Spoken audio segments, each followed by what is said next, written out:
Later they sent some of the Pharisees and Herodians to Jesus to catch him in his words. They came to him and said, "Teacher, we know you are a man of integrity. You aren't swayed by men because you pay no attention to who they are, but you teach the way of God in accordance with the truth. Is it right to pay taxes to Caesar or not? Should we pay or shouldn't we?" But Jesus knew their hypocrisy. "Why are you trying to trap me?" he asked. "Bring me a denarius and let me look at it." They brought the coin, and he asked them, "Whose portrait is this, and whose inscriptions?" "Caesar's," they replied. Then Jesus said to them, "Give to Caesar what is Caesar's, and to God what is God's." And they were amazed at him. This is the gospel of the Lord. Thanks be to thee, O Christ. Please be seated. Well, I'm sure we're all familiar with the idea of a dilemma, because we've all faced various dilemmas ourselves during our lives. The word dilemma is from two Greek words, di, which means two, and lemma, which means proposition. And so dilemma is having to face a choice between two different and opposing propositions. Let me give you an example. When I was the vicar of the parish, of any parish really, and weddings started to pop up on Saturday afternoon, particularly during the season, I was faced with the dilemma of was I going to be a faithful clergyman and do the wedding, or was I going to be a loyal supporter and go watch the Swans? So it's that tension. Do you see? And I know you obviously are feeling for me here, because I had to make a very difficult choice. But I did have to make that choice. Although sometimes it has to be said, I found that the grooms on the whole were very thoughtful and tended to arrange their weddings on days when swans are away. So it did help me out of the dilemma, but I still had to make the choice occasionally. So that's a dilemma. And there's a dilemma here in Mark 12, which is a lot more serious, because here Jesus is faced with an unholy alliance of two groups of, well, they weren't quite opposing, but they never got on. The Pharisees and the Herodians were the supporters of Herod. And they normally had very little to do with each other. But as the old saying goes, the enemy of my enemy is my friend. And both of them considered Jesus as their enemy. They felt threatened by his popularity. They didn't like the fact that people were listening to him and not to them. And so they felt undermined. So they set out, they joined forces, and they set out to try and trap him. And the way they do it here is to present him with a very clever dilemma. And it's this: is it lawful, they ask, to pay taxes to Caesar or not? Shall we pay or shall we not pay? Now the dilemma is this: if Jesus said yes, it was lawful, then they could have accused him before the religious authorities and before the people of siding with the Romans and acknowledging that the Romans were, in a sense, higher than God, that they should be subject to him. And they were God's people, and they always believed that the highest authority was God. So to say that it is lawful to pay taxes to Caesar was to undermine his own position and the position of the people.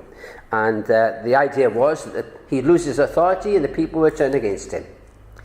On the other hand, if he says, well, it was not lawful to pay taxes to Caesar, well, he'd be in trouble with the authorities, because they could drag him to Pilate and accuse him of being a traitor, a rebel, and that would end up with him being arrested and thrown in prison, or worse, executed. So it's a very clever and very well thought out trap designed to get Jesus into trouble and hopefully to get rid of him. But Jesus, as always, sees through their plan and replies to their question with a question. He says, "Pass me a coin, a denarius." And that is the currency of the day. And of course, as the currency of the day, on the inscription on it and the image on it is that of the Emperor Caesar. And so he says to them, whose image and inscription is on the coin? Well, it's obviously Caesar's. And then the knockout blow: render to Caesar the things that are Caesar's, and to God the things that are God's. Now, Mark doesn't tell us if they replied or not. All he says was that they marvelled or they were amazed at him. And I guess you could render that into modern English and say that they were gobsmacked. They just could not respond to it. It was so clever. But the question is, what are we meant to learn from this? Well, I think the first thing to say really is that Jesus always sees through hypocrisy. The opening line that the Pharisees and the Herodians were meant to disarm Jesus with false praise, because they say to him in verse 14, "Teacher, we know that you are a man of integrity, that you aren't swayed by others because you pay no attention to who they are, but you teach the way of God in accordance with the truth." Now, obviously, they didn't believe that at all, but they set out to lie to him in order to disarm him. And Jesus saw right through it. And that's the thing with us, you see. We can't hide our true selves or our true intentions from God. God sees everything. He knows everything. He knows every thought of our hearts.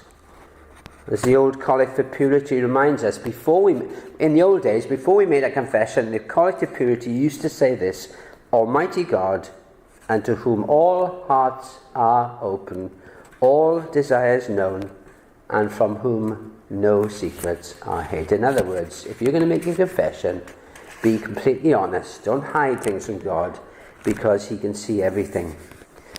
The old saying, isn't it? Honesty is the best policy. That's no more true with God than anything else. So that's the first thing. Jesus sees through our hypocrisy. The second, we see how important teaching about how we as Christians should behave towards the government, towards the secular authority that rules our land. And we should, as Christians, ensure that we always, well, nearly always, render to Caesar what is Caesar's. In other words, you should pay your taxes, you should obey the law, and you should be good citizens of whatever country you live in, no matter what government is over you. And that's something Paul later teaches in his letter to the Romans, where he says that everybody should be subject to the governing authorities, for there is no authority except that which God has established. The authorities that exist, he says, have been established by God, and therefore whoever rebels against the authority is rebelling against what God has instituted. So as far as it remains with us, as far as possible, we should always obey the laws and be good citizens of whatever country we live in. But, this is the last point, but there are limits to this. For at the same time, says Jesus, we are to render to God what is God's. There are things that God commands to do which we are bound to do because he is our king. He is the highest authority. He is over every king and every ruler and every emperor. He is the King of Kings and the Lord of Lords. So if the government, for example, requires us to break the commandments, then we cannot do so. We have to obey them.